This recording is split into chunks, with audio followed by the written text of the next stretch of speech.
Halo semuanya, kembali lagi dengan mata pelajaran biologi, materi bakteri. Oke, untuk materi ini kita akan membahas struktur, bentuk, dan juga peran dari bakteri. Oke, yang pertama yang akan kita bahas adalah struktur bakteri. Nah, jadi struktur bakteri ini berkaitan dengan peran bakteri, baik peran yang menguntungkan maupun peran yang merugikan. Oke, kalau kalian pernah lihat makanan basi, lalu biasanya makanannya itu berubah warna dan mengeluarkan lendir. Nah, hal tersebut karena adanya struktur pada bakteri. Nah, penasaran struktur apa? Struktur itu adalah struktur kapsul. Kapsul ini berfungsi sebagai selubung pelindung bakteri yang tersusun atas polisakarida. Fungsinya untuk melindungi diri dari dehidrasi dan mempertahankan diri dari antitoksin yang dihasilkan oleh sel inang. Sel inangnya itu bisa tanaman, bisa hewan, dan juga bisa manusia. Nah, kapsul itu ada di lapisan paling luar dari bakteri.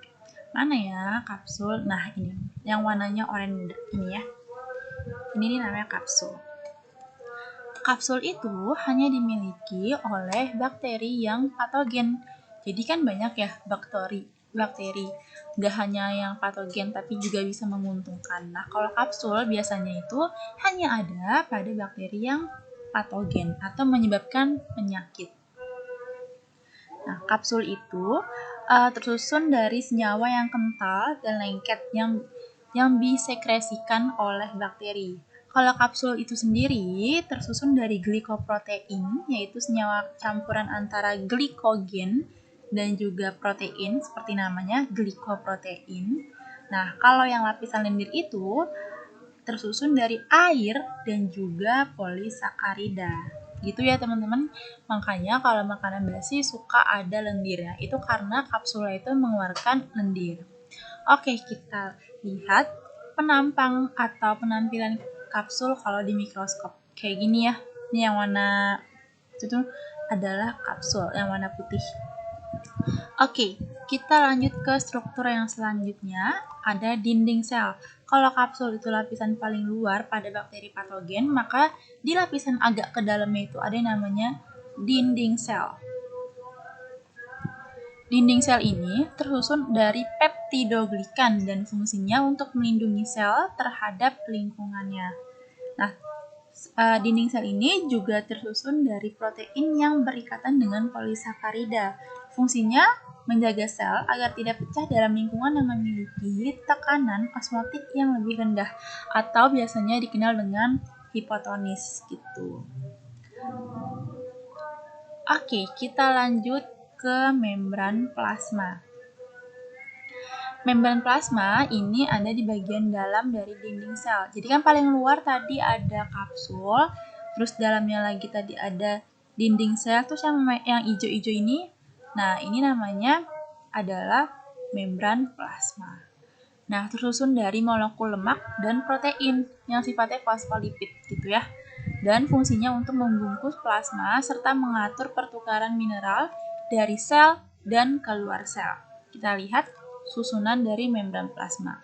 Ini ada bilayer ya, fosfolipid bilayer. Yang bulat-bulat ini namanya adalah lipid gitu. Oke, next ke struktur yang selanjutnya itu ada struktur flagella, yaitu merupakan alat gerak pada bakteri sehingga dapat membantu bakteri untuk mendekati makanan atau menjauh jika ada racun atau bahan kimia. Nah, ini flagellanya ya.